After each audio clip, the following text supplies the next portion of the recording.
జాతీయవాద జర్నలిజానికి అసలైన వేదిక నేషనలిస్ట్ హబ్ ని సబ్స్క్రైబ్ చేసుకోండి. నోటిఫికేషన్స్ కోసం బెల్ ఐకాన్ పై క్లిక్ చేయండి.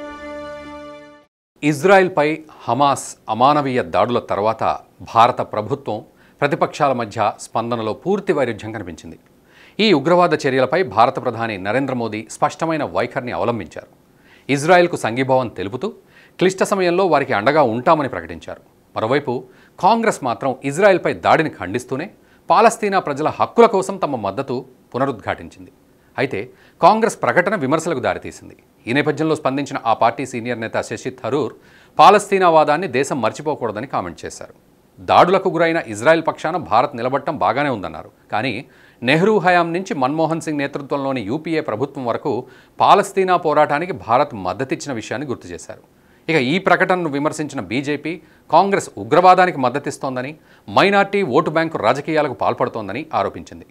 ఏదేమైనా ఇజ్రాయెల్ సంఘటనలపై ప్రధాన ప్రతిపక్షమైన కాంగ్రెస్ ప్రభుత్వ అధికారిక వైఖరికి విరుద్ధంగా ప్రకటన చేసింది. దేశంలోని విస్తృత ప్రజాభిప్రాయానికి కూడా వ్యతిరేకమైన ఇలాంటి స్టాండ్ను ఎందుకు ఎంచుకుంది అనేది పజిల్. మరోవైపు ప్రపంచవ్యాప్త వామపక్ష కార్యకర్తలతో కూడిన మోట్లీ గ్రూప్ సమర్థించే విధానాలనే కాంగ్రెస్ 2 దశాబ్దాలుగా అనుసరిస్తోంది. కాబట్టి ఈ ప్రకటనలో పెద్దగా ఆశ్చర్యం లేదు. అయితే 2004 సార్వత్రిక ఎన్నికలకు ముందు నుంచే కాంగ్రెస్లో ఇలాంటి చలనం మొదలైంది. ఈ చర్యలే భారతదేశపు గొప్ప పురాతన పార్టీని ఎన్జీఓ సంస్థగా మార్చేసిందనే అభిప్రాయాలు వ్యక్తమవుతున్నాయి. ఇక కొంతమంది ఎన్జీఓ కార్యకర్తలకు కాంగ్రెస్ ఎలా అవుట్సోర్స్ చేసిందనే విషయాన్ని ఇటీవల ఎన్నికల ప్రసంగంలోని ప్రధాని చేసిన రాజకీయ వ్యాఖ్యలు సూచిస్తున్నాయి. మొదటి ఎన్డీఏ ప్రభుత్వం కొలువుదీరిన చివరి సంవత్సరాల్లోనే కాంగ్రెస్ ఎన్జీఓ కిరణ మూలాలను గుర్తించవచ్చు. ఈ మేరకు తీవ్రవాదంపై స్పష్టమైన వైఖరిని తీసుకునేటప్పుడు ప్రతిసారి నైతికతకు తిలోదకాలు ఇచ్చింది కాంగ్రెస్. 2003లో మధ్యప్రదేశ్ రాష్ట్ర ఎన్నికలకు ముందు అప్పటి ఉగ్రదాడులను తప్పుడు కోణంలో చిత్రీకరించడం నుంచి 26/11 దాడులకు హిందూ సంస్థలను నిందించడం వరకు కాంగ్రెస్ వర్గీకృత నాయకులు ఒక ప్లేబుక్ రూపొందించారు.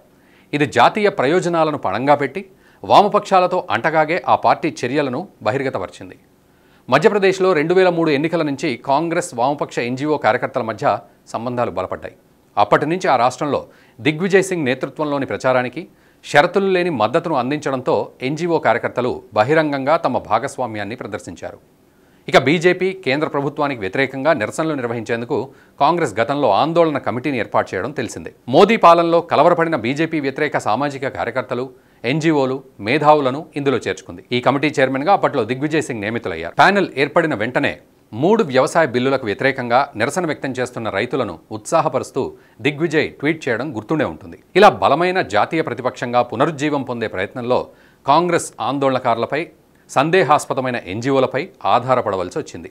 ఇదిలా ఉంటే వామపక్ష రాజకీయాలు, ఎన్జీఓ క్రియాశీలత, ప్రధాన ప్రతిపక్షాల మధ్య కలయిక గురించి స్మితా గుప్తా 2022 ఫిబ్రవరిలో ఒక వ్యాసంలో వివరించింది. ఆమె తన కథనంలో పేర్కొన్న వారిలో ఒకరు ఇటీవల న్యూస్ క్లిక్ అనే వెబ్సైట్ నిర్వహణ కోసం చట్టాన్ని ఉల్లంఘించినట్టు స్పష్టమైంది. విదేశీ ప్రచారాన్ని ముందుకు తీసుకెళ్లడానికి చైనా అనుబంధ సంస్థల నుంచి నిధులు పొందుతున్నట్లు బయటపడింది. ఎన్జీఓ క్రియాశీలత, రాజకీయ ప్రతిపక్షాల మధ్య కలయికకు సంబంధించిన అంతర్లీన అనుబంధం విదేశీ ప్రోత్సాహానికి మల్టిపుల్ సోర్స్ అని తెలుస్తోంది. భారత్లోని రాజకీయ పరిణామాలను ప్రభావితం చేయడానికి బిలియనీర్ జార్జ్ సోరోస్ కీలక పాత్ర పోషిస్తున్నారనే ఆరోపణలున్నాయి. ఈ హంగేరియన్ అమెరికన్ వ్యాపారవేత్త ఎన్జీఓలు, మీడియా, మేధావులు తదితర నెట్వర్క్లను ఉపయోగించి భారతదేశంలో రైతుల తిరుగుబాటుకు కారణమయ్యాడు. కాంగ్రెస్ నేతృత్వంలోని రాజీవ్ గాంధీ ఫౌండేషన్కు సోరోస్ నిధులు సమకూర్చే సంస్థలతో లింకులు కూడా కొత్తవి కావు. బీజేపీ సోషల్ మీడియా విభాగం ఇటీవల పంచుకున్న వ్యంగ్య చిత్రం ఈ ప్రోత్సాహానికి ప్రతిబింబం అవుతోంది. అయితే యూపీఏ హయాంలో ఎన్జీఓ కిరణ స్థాయికి కాంగ్రెస్ పార్టీ ప్రస్తుత స్థితికి మధ్య గణనీయమైన పెరుగుదల ఉంది. ప్రతిపక్షంగా కాంగ్రెస్ పాత్రను మ్యాప్ చేయడానికి చరిత్రలో చాలా వెనక్కి వెళ్లాల్సిన అవసరం అయితే లేదు. సీఏఏ వ్యతిరేక నిరసనలకు, కిసాన్ ఆందోళనలకు ఆ పార్టీ తిరుగులేని మద్దతు అందించడం పరిశీలిస్తే చాలు. కరోనా సెకండ్ వేవ్లో దేశం పోరాడుతున్నప్పుడు వ్యాక్సిన్పై సందేహాలు సృష్టించడం నుంచి చనిపోయిన వారిపై గగ్గోలు పెట్టడం వరకు సమస్యలు మరింత పెరిగేందుకు కారణమైంది కాంగ్రెస్. దేశాభివృద్ధికి అడ్డంకులు సృష్టించిన ఇలాంటి సంఘటనలన్నీ ఆందోళనకారులు, మేధావులు, విస్తృత మీడియా నెట్వర్క్ను ఉపయోగించుకొని చేసినవే. ఇప్పటికీ ఆ నెట్వర్క్ను కాంగ్రెస్ స్వప్రయోజనాల కోసం దుర్వినియోగం చేస్తోంది. యూపీఏ హయాంలో సోనియా గాంధీ అధ్యక్షత వహించిన జాతీయ సలహా మండలి వామపక్ష ఎన్జీఓ కార్యకర్తలతో నిండిపోయింది.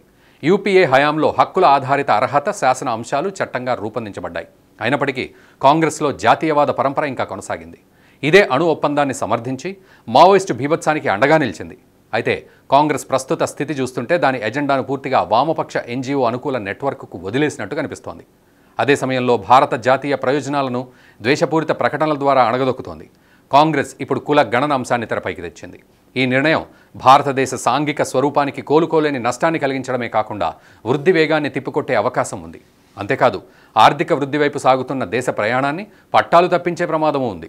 ప్రపంచంలో 3వ అతిపెద్ద ఆర్థిక వ్యవస్థగా భారతదేశం ఎదగడం అనివార్యమని ఇటీవలే పేర్కొంది కాంగ్రెస్. కానీ ఇప్పుడు ఆ ఎదుగుదలను నిర్వీర్యం చేసే ఎజెండాను చురుగ్గా కొనసాగిస్తూ విరుద్ధ చర్యలకు ఊతమిస్తోంది. G20 సమ్మిట్ విజయం నుంచి భారతదేశం తన జాతీయ ప్రయోజనాల పరిరక్షణకు దృఢ నిశ్చయాన్ని సంకల్పించింది. 2047 నాటికి అభివృద్ధి చెందిన భారత్ కలను సాకారం చేయడంపైనే ప్రధాని మోదీ దృష్టి. భారతదేశ ఓటర్లు, యువత అభివృద్ధి చెందిన భారత్ దృక్పథాన్ని గ్రహించే సమయం ఇదే. తర్వాతి 2 దశాబ్దాల్లో ఈ విజన్ను ముందుకు తీసుకెళ్లడంలో ఈ అమృత్కాల్ జనరేషన్దే కీలక పాత్ర. అయితే తమ ఆర్థిక భవిష్యత్తుపై ఫోకస్ చేసిన ప్రధాన ప్రతిపక్షం మట్టి రాజకీయాల వల్ల ఈ విజన్ ప్రమాదంలో పడుతుందా అనే ప్రశ్నలు తలెత్తుతున్నాయి.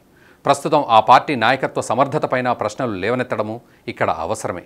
వారి ఎజెండాను కార్యకర్తల నీడతో కూడిన సంస్థలకు అవుట్సోర్స్ చేసిన విధానాన్ని బట్టి వీరిలో కొందరు విదేశీ ప్రోత్సాహాన్ని కూడా పొందారు. జాతీయ ప్రయోజనాలపై స్పష్టమైన వైఖరి తీసుకోవడంలో విఫలమైన కాంగ్రెస్ పార్టీ ఎన్జీఓ అవతార్ దేశాన్ని పాలించేందుకు తనకు అర్హత లేదనే విషయాన్ని స్పష్టం చేస్తోంది. అందుకే ఈ అమృత్కాల్ తరం ఎన్జీఓ ఆధారిత కాంగ్రెస్ నాయకత్వానికి తగిన సమాధానమిచ్చే సమయం ఆసన్నమైంది. ఈ వీడియో మీకు నచ్చినట్టయితే లైక్ చేయండి, 10 మందికి షేర్ చేయండి. అలాగే కామెంట్ల రూపంలో మీ అభిప్రాయాలను మాతో పంచుకోండి. Nationalist hub group of channels ను సబ్స్క్రైబ్ చేసుకుని తెలుగునాట జాతీయవాద జర్నలిజాన్ని ప్రోత్సహించండి. ఈ వీడియో కింద ఉన్న బెల్ ఐకాన్ పై క్లిక్ చేయడం మర్చిపోవద్దు.